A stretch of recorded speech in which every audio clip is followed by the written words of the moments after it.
Letters of Ulysses S. Grant to his father and younger sister, 1857 to 1878. Written by Ulysses S. Grant. Narrated by Geoffrey Giuliano.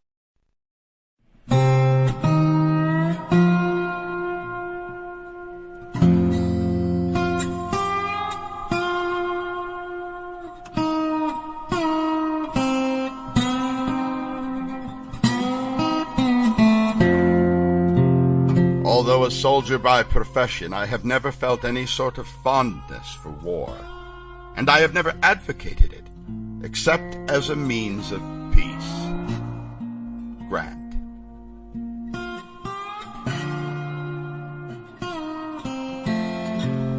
Here is a gripping, intimate audio encounter with one of the greatest figures in American history.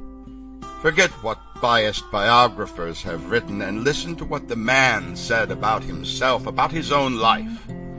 The public figure we all know at least something about, but the private man, the family man, the father and son, has been hidden to us by the passing of time. This is a true audio treasure. What Grant has to say so long ago is still oddly relevant, touching, and even inspirational now, as it was then, so many generations ago.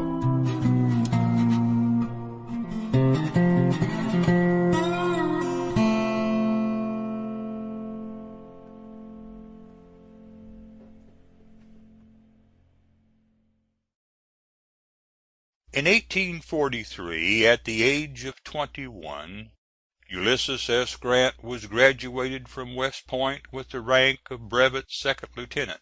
He was appointed to the 4th Infantry, stationed at Jefferson Barracks, near St. Louis.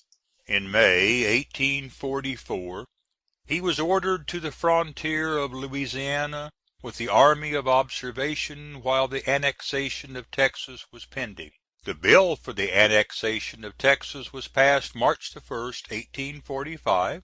The war with Mexico began in April 1846. Grant was promoted to a first lieutenancy September 1847. The Mexican War closed in 1848. Both this war and the Civil War he characterizes in his memoirs as unholy. Soon after his return from Mexico he was married to Julia Dent. The next 6 years were spent in military duty in Sackett's Harbor, New York, Detroit, Michigan, and on the Pacific coast. He was promoted to the captaincy of a company in 1853, but because of the inadequacy of a captain's pay, he resigned from the army July 1854 and rejoined his wife and children at St. Louis. In speaking of this period, Grant says, "I was now to commence at the age of 32 a new struggle for our support." The first chapter in this new struggle was farming. The following letter was written to his youngest sister Mary, then 16 years old, afterward Mrs. M.J. Kramer. Jenny, afterward Mrs. A.R. Corbin, was the second sister, Virginia. St. Louis, Missouri, August the 22nd, 1857. Dear Sister, your letter was received on last Tuesday, the only day in the week on which we get mail, and this is the earliest opportunity I have had of posting a letter. I am glad to hear that Mother and Jenny intend making us a visit. I would advise them to come by the river if they prefer it. Write to me beforehand about the time you will start, and from Louisville again what boat you will be on, direct to St. Louis, not Sappington, P.O., and I will meet you at the river or Planter's House, or wherever you direct.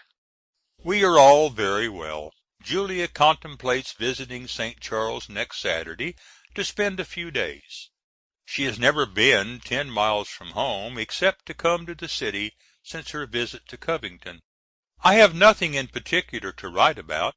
My hard work is now over for the season, with a fair prospect of being remunerated in everything but the wheat. My wheat, which would have produced from 400 to 500 bushels with a good winter, has yielded Sample complete. Ready to continue?